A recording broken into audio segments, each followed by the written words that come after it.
yang berjudul Peduli Sekitar, Peduli Sesama, Aksi Nyata untuk Masyarakat, dengan tema Sharing by Caring.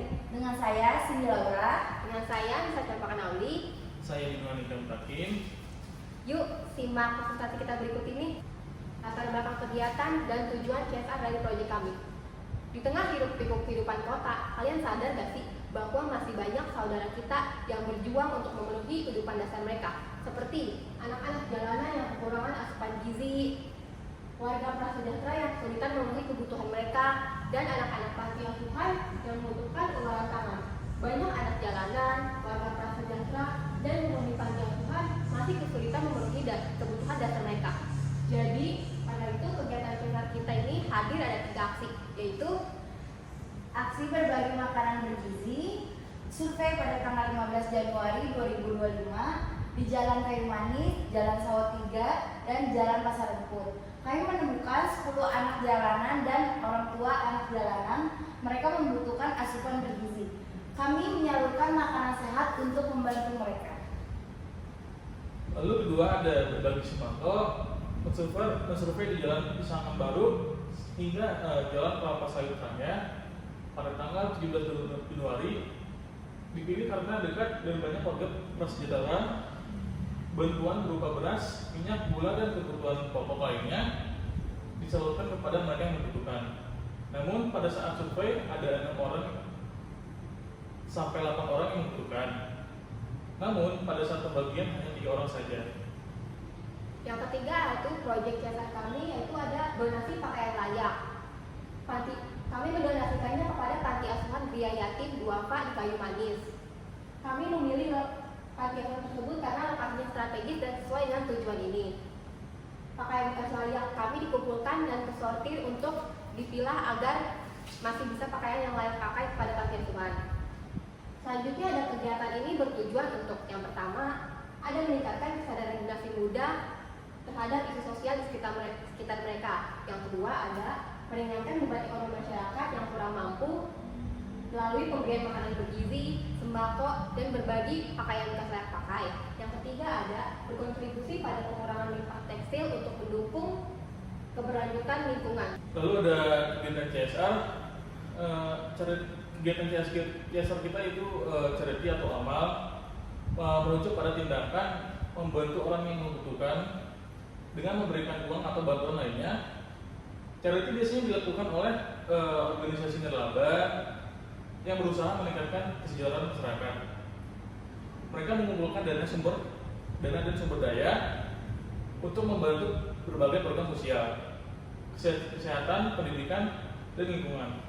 Kita melakukan kegiatan yang termasuk dalam kategori charity, yaitu kegiatan berbagi sembako, pakaian bekas layak pakai, dan makanan kepada warga yang membutuhkan seperti anak jalanan, panti asuhan, dan warga jalanan.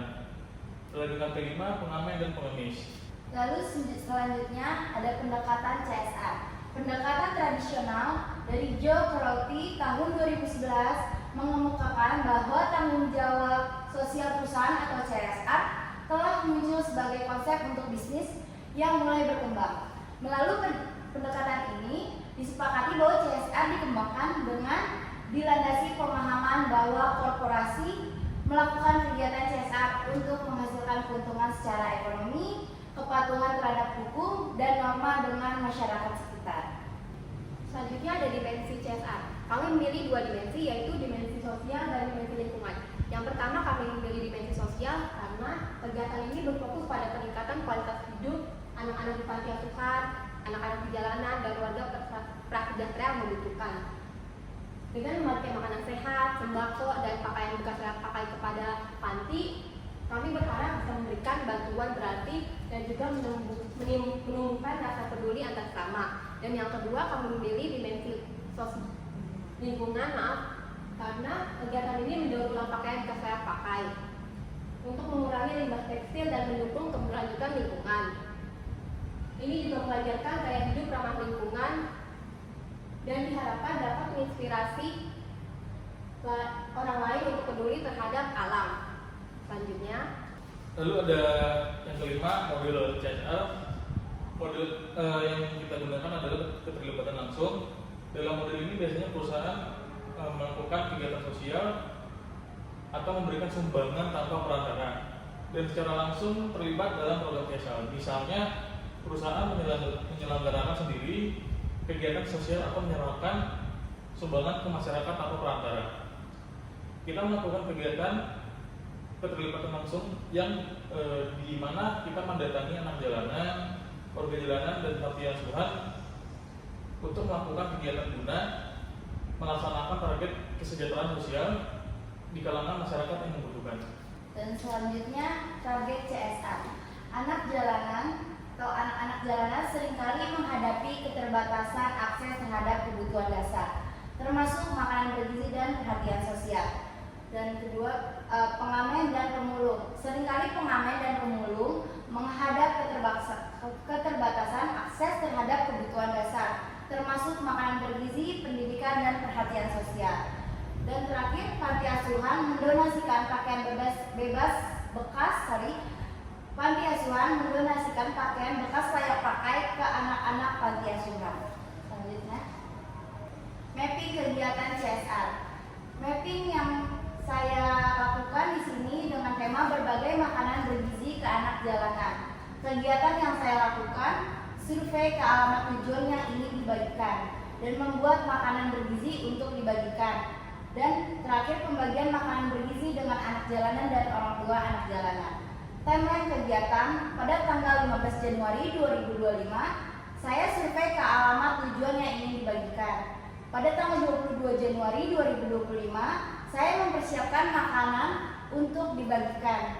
Terakhir, 22 Januari 2025, pembagian makanan kepada anak jalanan dan orang tua anak jalanan. Lalu yang kedua, saya di Monika yang bertemakan berbagi sembako kebutuhan dasar kepada warga jalanan yang membutuhkan. Lalu untuk kegiatan yang dilakukan, yang pertama ada mensurvei daerah yang dituju untuk membagikan sembako. Lalu kedua ada membeli bahan dasar yang dibutuhkan. Lalu yang ketiga ada pembagian sembako kepada yang dibutuhkan. Lalu untuk timeline kegiatannya, yang pertama ada pada tanggal 13 Januari 2025 mensurvei ke daerah yang dituju untuk pembagian sembako. Lalu yang kedua pada tanggal 21 Januari 2025 menyiapkan sembako seperti beras, minyak, indomie, dan susu. Lalu yang ketiga pada tanggal 22 Januari 2025 waktu pembagian sembako. Ada proyek saya yaitu berbagi pakaian bekas layak pakai kepada panti asuhan yatim duafa yang berlokasi di Kayu Manis. Kami pertama melakukan survei lokasi untuk mendonasikan pakaiannya. Yang kedua, kami juga menyerahkan pakaian bekas layak pakai agar mereka bisa memakainya nyaman dan juga tidak kotor. Yang ketiga, ada pembagian pakaian bekas layak kepada panti asuhan di Kayu Manis. Timeline kegiatannya pada 14 Januari 2025, kami melakukan pencarian dan seleksi panti asuhan. Setelah dipilih, kami memilih Yayasan Gria Yatim Duafa di Kayu Manis karena lokasi yang strategis dan sesuai dengan tujuan kegiatan ini. Yang kedua, pada tanggal 15 Januari 2025, kami mengumpulkan serta memilah pakaian bekas layak pakai agar dapat disumbangkan dan mereka bisa memakainya dengan nyaman. Dan yang ketiga, pada tanggal 22 Januari 2025, pelaksanaan langsung kegiatan CSR di Yayasan Gria Yatim dan Duafa, yaitu penyerahan donasi pakaian. Selanjutnya, output CSR. Yang pertama, terbangunnya solidaritas dan hubungan sosial yang lebih erat. Anak-anak jalanan, orang tua mereka, serta perusahaan membangun hubungan emosional yang positif melalui kegiatan kebersamaan. Yang kedua, ada membantu memenuhi kebutuhan sandang yang layak bagi anak-anak di panti asuhan. Lalu yang ketiga ada meningkatkan kesadaran masyarakat terjadinya perubahan sikap positif masyarakat terhadap warga jalanan yang membutuhkan. Berikut ada dokumentasi kegiatan dari proyek kami.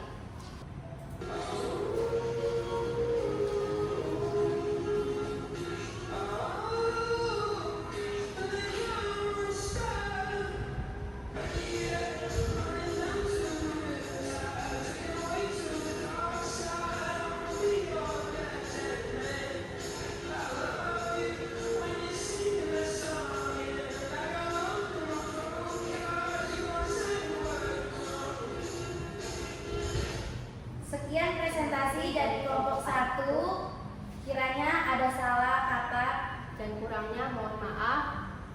kita akhiri. Selamat siang untuk Miss Ada. Terima kasih. Terima kasih. Terima kasih.